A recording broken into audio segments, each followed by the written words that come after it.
রোহিঙ্গা প্রত্যাবর্তনে জাতিসংঘের সাধারণ অধিবেশনে 3টি প্রস্তাব রাখলেন প্রধান উপদেষ্টা ডক্টর মোহাম্মদ ইউনূস। মিয়ানমারের সামরিক জান্তার অত্যাচারের মুখে বাংলাদেশে আশ্রয় নেওয়া রোহিঙ্গা জনগণের নিজ দেশে প্রত্যাবর্তন নিয়ে 3টি প্রস্তাব দিয়েছেন বাংলাদেশের অন্তর্বর্তীকালীন সরকারের প্রধান উপদেষ্টা ডক্টর মোহাম্মদ ইউনূস।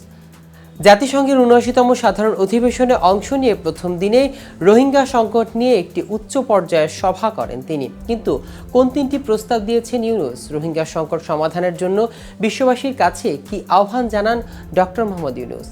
এই নিয়ে বিস্তারিত থাকছে আজকের প্রতিবেদনের বাকি অংশে। কেটিভি নিউজ 24 চ্যানেল থেকে আপনাদের সাথে আছি আমি মাহমুদুর রহমান সিয়াম।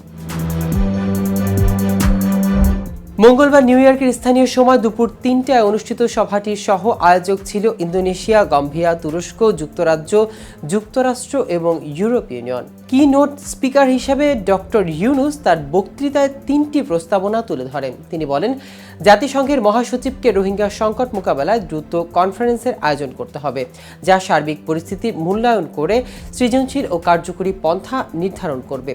দ্বিতীয়ত, জাতিসংঘ বাংলাদেশের জয়েন্ট রেসপন্স প্ল্যানকে আরও বেগবান করতে হবে বলে এবং শেষ দিকে রোহিঙ্গা সম্প্রদায়ের বিরুদ্ধে গণহত্যার মতো অপরাধের বিচার ও জবাবদিহিতায় আন্তর্জাতিক সম্প্রদায় সমর্থন করতে চাইতে হবে।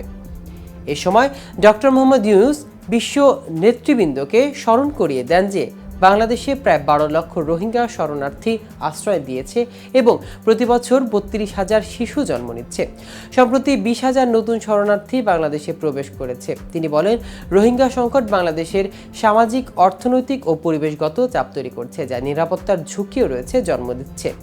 অধ্যাপক ডক্টর মোহাম্মদ ইউনূস আরও বলেন, জাতিসংঘের বিভিন্ন মহল মিয়ানমারের রোহিঙ্গাদের নিরাপদ ও সম্মানজনক প্রত্যাবর্তনের উদ্যোগ নিয়েছে, কিন্তু সংকটের মূল সমস্যা সমাধান না হওয়ায় তা কার্যকর হয়নি। তিনি রোহিঙ্গা শরণার্থীদের অধিকার, মর্যাদা ও নিরাপত্তা রক্ষায় অংশীদারদের কাছে কাজ করার বাংলাদেশের প্রতিশ্রুতি পুনর্ব্যক্ত করেন এবং রাজনৈতিক সমাধানের মাধ্যমে সংকটের উত্তরণের বার্তা দেন। এ সময় জাতিসংঘ সাধারণ অধিবেশনের ফাঁকে নিউ ইয়র্কের বৈঠকে বসেন জো বাইডেন ও ডক্টর মোহাম্মদ ইউনূস।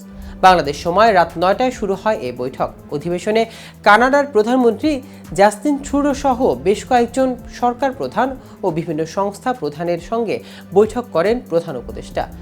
সংক্ষিপ্ত বৈঠকে বাংলাদেশ কানাডা সম্পর্ক জোরদারে বাংলাদেশের প্রতিষ্ঠানগুলোকে গড়ে তোলা সহ বিভিন্ন বিষয়ে আলোচনা করেন ডক্টর মোহাম্মদ ইউনূস ও জাস্টিন ট্রুডো।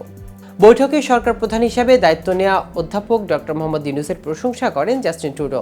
জানান, বাংলাদেশের প্রতিষ্ঠানগুলো গড়ে তোলার ক্ষেত্রে পাশে থাকবে কানাডা। এ সময় অধ্যাপক ইউনূস বলেন, বিগত সরকার নানাভাবে বাংলাদেশের প্রতিষ্ঠানগুলো ধ্বংস করেছে। বৈঠকে বাংলাদেশি শিক্ষার্থীদের কানাডায় আরও বেশি ভিসা দেওয়ার অনুরোধ করেন প্রধান উপদেষ্টা ডক্টর মোহাম্মদ ইউনূস। এছাড়া জাতিসংঘ সাধারণ অধিবেশনের ফাঁকে প্রধান উপদেষ্টার সঙ্গে সাক্ষাৎ করেন ব্রাজিলের প্রেসিডেন্ট লুলা ডি সিলভা, মরিশাসের প্রেসিডেন্ট পৃথ্বীরাজ সিং রূপনের মতবিনিময় করেন বিশ্বব্যাংকের প্রেসিডেন্ট অজয় বাঙ্গা ও জাতিসংঘের মানবাধিকার বিষয়ক হাই কমিশনার ফলকার তুর্ক। তো দর্শক, আজ এ পর্যন্ত। নিত্য নতুন সকল আপডেট পেতে কেটিভি নিউজ 24 এর সাথেই থাকুন। ধন্যবাদ সবাইকে।